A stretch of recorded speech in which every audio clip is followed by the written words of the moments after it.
What is drag and drop? I get that question all of the time. Hi, I'm Angie Dugan from the Quilting Connection. Welcome to my channel, Angie's Answers. I'm going to be trying to solve the mystery of drag and drop for you and hope make sure that it makes more sense. So drag and drop is a way for you, once you've finished the first section of your quilt, whether that's one row or multiple rows, once you've finished that first section and you need to advance the quilt forward, drag and drop is how we make the screen match the location of the stitching on the quilt. I personally don't drag and drop with my needle down. There are some creators that do that, but I don't like to stretch the quilt. So I'm going to teach you a way to do drag and drop with the needle up, and I hope that makes sense. It's my favorite way to line up our patterns and make sure that all the spacing between the rows stays consistent and even. So if you are quilting a quilt and you find that you can see a bigger gap between a row, or maybe the rows are overlapping because they're too close together, that's when you need to work on your drag and drop technique and make sure that you're doing that correct. I know I've talked about it before, but the crosshairs that are on the machine, those two orange lines, those crosshairs are always in the correct position, and those crosshairs are representing your needle. So if I think about those crosshairs as my needle, that's what I'm using to help me with the drag and drop. So I'm always starting on the screen and finding a stitching line on the screen, and then I am dragging that machine, dragging my needle to the new location of that stitching within my throat space. So I'm always making sure that the screen matches the location of the physical stitching on the quilt, and that's how I can keep consistent spacing from row to row, no matter how big that quilt is. So drag and drop is a really essential part of doing edge-to-edge quilting. And if you find that you're not getting consistent spacing, this is something that you need to work on and really make sure that you're understanding this concept of drag and drop. You will see other creators that before they advance the quilt, they will drop their needle in the stitching and then touch that drag button. But again, I don't like to do that because I don't want to stretch the quilt. I'm still able to get that same consistent spacing with leaving my needle up. So let's get into drag and drop. I'm going to move you closer so you can see the screen a little bit better. So here is my screen. Everything that is orange is what was quilted in the first section of my quilt.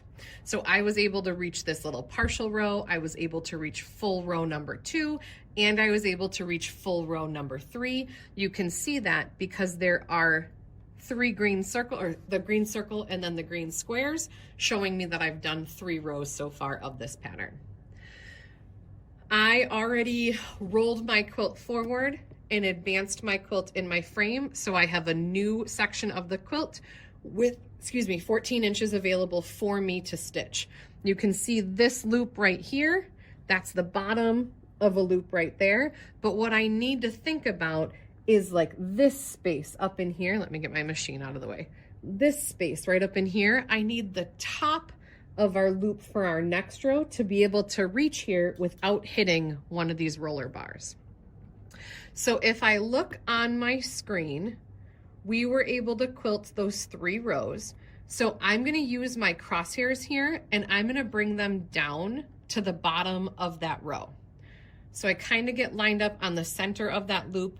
I pull my machine towards me until I get right on top of the bottom of that loop on my screen.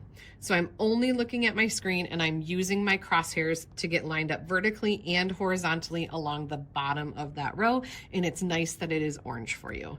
Let me zoom in a little more. I'm on my pan, so I can slide that over so it's more in the center of the screen. So you can see that I'm lined up right on the bottom of that loop.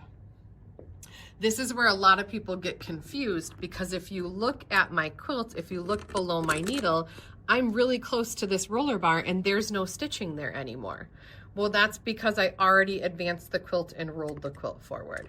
So the important thing to know is that you need to start on the screen and you need to find the bottom of that row on the screen and get both of your crosshairs lined up on a loop, a leaf, a straight line. The more straight line that it is, the more horizontal of a line, the easier it's going to be. So I'm not going to line up on like this edge of a loop.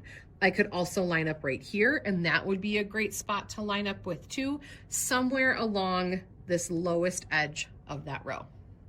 Once I'm lined up on my screen, then I'm going to touch my drag button. You'll see what's going to happen is this orange is going to go away once I move the machine, and that's okay because the orange is just the tracing of the row that was done. But once you move the pattern, that tracing is no longer valid. So I'm going to touch my drag button. It's going to turn green and it's going to say drop. And now watch, when I just move the machine just a little bit, that orange disappears. So watch my screen. Remember, this is my top roller bar that's farthest away from me. If you are in Pro Stitcher Premium, you also want to use your vertical channel lock. But if you are on Pro Stitcher Lite with a Moxie machine or a Simply 16 machine on that loft frame, then you cannot use a vertical channel lock. It kind of glitches weird a little bit. But because I'm in Pro Premium, I can use that vertical channel lock. That ensures that I'm going to move the pattern straight away from me and I'm not going to move the pattern to the left or to the right. So watch on my screen as I push my machine away from me. Do you see how it's taking row 1 and it's moving row 1 out of my quilting space, out of my throat space? I keep pushing up. This is row 2. It's moving that out of my throat space and keep pushing up away from me. What I'm looking for now, I'm going to go past it and I'm going to bring you closer. I am only looking at my needle and I'm looking at where that stitching line is. So that's where the stitching line is for the bottom of row 3. So I'm going to move my machine until my needle gets right on top of there. Let me turn off that orange, that light for you. That's under my settings, laser light, and turn that off. There we go. So you don't have to see that red flashy light. I love the red flashy light, it helps me. But what I'm looking for is my needle should be directly on top of that stitching line right there.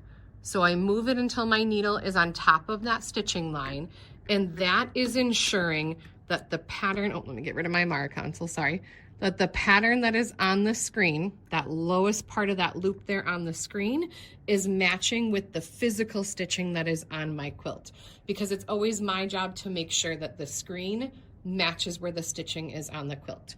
So now that the bottom loop from row 3 matches the bottom loop for row 3, I can drop it,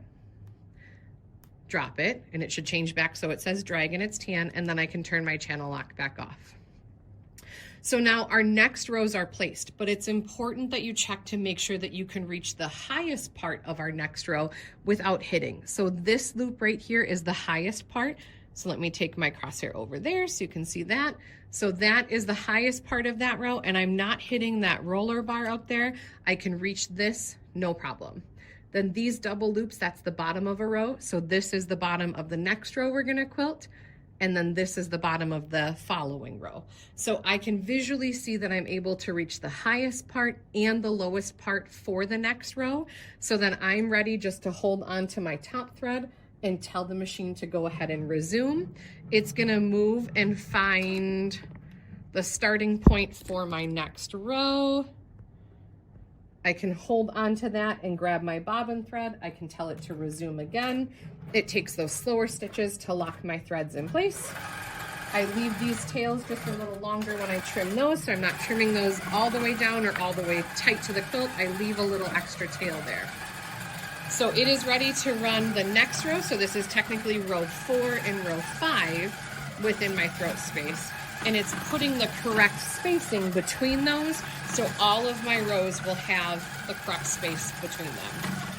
So I know drag and drop can feel like a mystery, but just keep in mind that you can do it. Your job is to take the pattern on the screen and drag it to the new physical location of the stitching on the quilt, and always make sure that the screen matches the stitching and you will be good to go. Thank you so much for coming and watching Drag and Drop. I hope that makes sense. If not, please comment below. You can email us, info@quiltingconnection.com. Thanks.